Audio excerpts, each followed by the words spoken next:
10,000 சம்பளம் வாங்கினால் கூட வருஷத்தில் லட்சாதிபதி ஆகலாம். இந்த ட்ரிக் இவ்வளோ நாள் தெரியாமல் போயிடுச்சே. முதலில் வேலைக்கு செல்பவர்கள் சம்பளம் குறைவாக இருந்தாலும் அதில் இருந்து எப்படி சேமிக்க வேண்டும் என்று எதிர்பார்க்க வேண்டும்.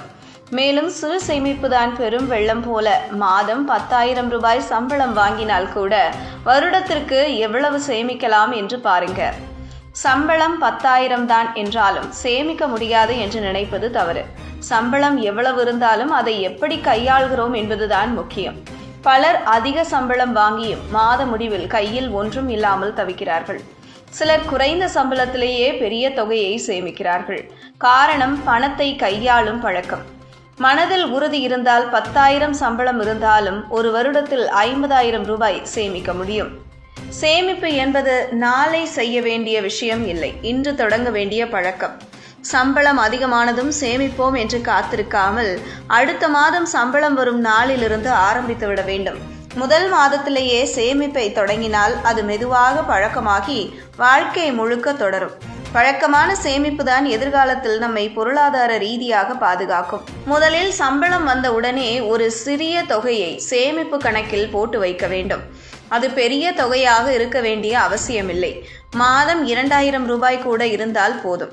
முக்கியம் அந்த தொகையை செலவுக்காக அல்ல என்று மனதில் பதிய வைப்பது. அதை எவ்வளவு கஷ்டம் வந்தாலும் பயன்படுத்தக்கூடாது என்ற ஒழுக்கம் இருந்தால்தான் அது வளர்ச்சி அடையும். தினசரி செலவுகளை கண்காணிப்பது மிக முக்கியம். டீ, காஃபி, ஸ்நாக்ஸ், தேவையில்லாத ஆன்லைன் ஷாப்பிங் இவற்றை கட்டுப்படுத்தினால் மாதத்திற்கு குறைந்தது 1,500 ரூபாய் மிச்சமாகும். போக்குவரத்து செலவை நண்பர்களுடன் பகிர்ந்து கொண்டால் மாதத்திற்கு 500 முதல் 700 ரூபாய் மிச்சமாகும். இந்த சிறிய மாற்றங்களே ஆண்டுக்கு பெரிய சேமிப்பை ஏற்படுத்தும்.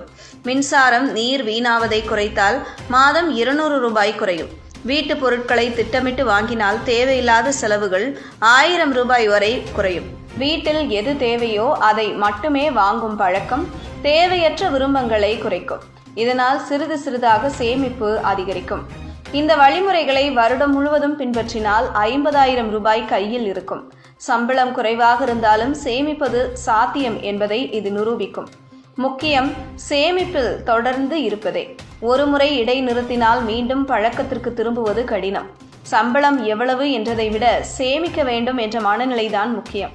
இன்று தொடங்கினால் நாளைய வாழ்க்கையில் அது உங்களுக்கு நிம்மதியையும் பாதுகாப்பையும் தரும். பணத்தை சம்பாதிப்பது ஒரு திறமை என்றால் அதை பாதுகாப்பது அதைவிட பெரிய திறமை.